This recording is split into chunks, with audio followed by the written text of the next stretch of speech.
Oui, bonjour à tous. Merci Grégoire. Vous m'entendez bien? Oui, Super. Merci. Donc, cette feuille de route, elle est l'aboutissement des travaux du groupe de travail Mieux se déplacer, qui a été copiloté par l'État, donc l'ADREAL et le Conseil régional.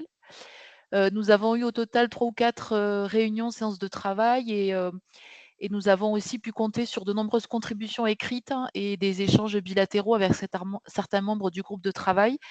Un groupe de travail qui était très diversifié puisqu'il réunissait des services de l'État, des opérateurs, des collectivités, des associations, des universitaires. Donc, une approche très pluridisciplinaire et riche de la thématique transport et mobilité. Donc, il est ressorti de nos travaux plusieurs orientations, plusieurs axes qui se traduisent dans les deux sujets prioritaires de cette feuille de route. D'abord, ce qui est ressorti, c'est une complémentarité indispensable des leviers d'action. Le report modal ne pouvant être exclusif d'un développement de la décarbonation des véhicules et inversement, donc une complémentarité forte entre ces leviers d'action. Une volonté aussi d'agir à la fois sur le transport des voyageurs et sur le transport des marchandises. Et puis surtout, ce qui est ressorti de ces échanges, c'est une notion fondamentale d'intermodalité qui doit s'intégrer aux réflexions, notamment sur le report modal, puisque donc favoriser l'intermodalité, donc l'interconnexion entre les différents modes de transport, permet d'accroître l'efficacité même du report modal. Donc, deux sujets prioritaires, je le disais, sont ressortis, que vous avez sur la slide. Le premier, privilégier le développement du report modal et favoriser l'intermodalité. Et le second, accompagner la sobriété du parc de véhicules et sa décarbonation, avec donc pour chacun d'eux des objectifs chiffrés, dont plusieurs d'entre eux sont conformes à ceux des politiques prioritaires du gouvernement en matière donc d'aménagement cyclable, d'infrastructures de covoiturage ou encore de recharge de véhicules électriques.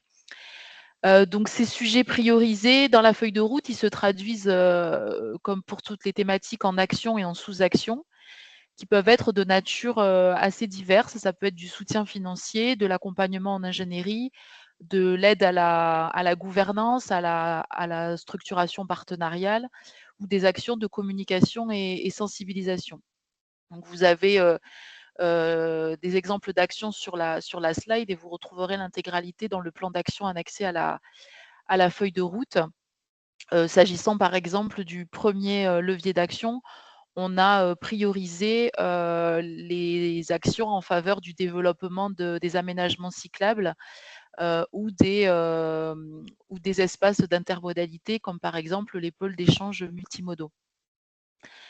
Donc on peut passer à la slide suivante pour faire un focus sur l'année 2025, comme cela nous a été demandé. Parmi les points saillants de cette année, en matière de transport de marchandises, on va porter une attention toute particulière sur le sujet de la logistique. Donc, c'est un sujet qui fait l'objet d'une stratégie nationale portée par le gouvernement, et l'Occitanie, elle a l'ambition de décliner régionalement cette stratégie, pardon. C'est une ambition qui a été affirmée par les acteurs publics et privés du secteur de la logistique fin 2023 à l'occasion d'une première conférence régionale logistique.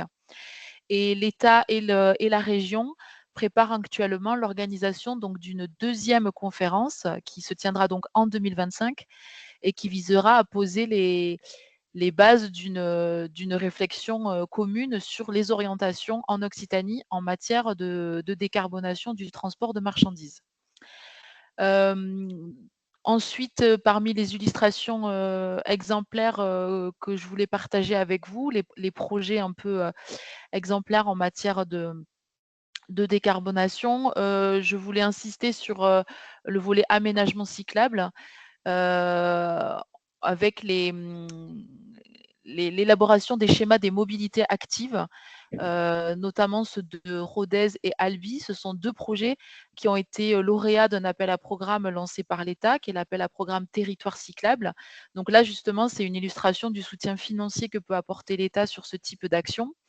Pour ces deux projets portés par les agglos donc d'Albi et de Rodez, c'est presque 16 millions d'euros qui ont été attribués par l'État sous forme de subventions. Et donc ces schémas qui sont en cours là d'élaboration, ils visent à favoriser, l'usage du vélo pour des déplacements du quotidien au sein de ces agglomérations avec, des enjeux évidemment d'aménagement cyclable, mais aussi de partage de voiries, d'amélioration de services. Et puis, donc toujours sur 2025 dans les événements marquants, là aussi on est dans une perspective un peu plus de long terme et sur le sujet du report modal. Je voulais partager avec vous, l'avancée des projets de services express régionaux métropolitains, qui donc, ont fait l'objet, en 2024 d'une labellisation, s'agissant des SERM de Toulouse et de Montpellier. Ces services express régionaux, ils visent à apporter une réponse, multimodale aux enjeux de mobilité au sein des métropoles, hein, avec, un enjeu de décongestion des routes et de décarbonation évidemment des transports, en particulier pour les trajets, domicile, travail. Donc, je le disais, en 2024, ils ont été labellisés et en 2025, donc on va concentrer nos efforts sur, l'élaboration des dossiers de demande de statut SERM, qui sont donc portés par, les AOM concernés.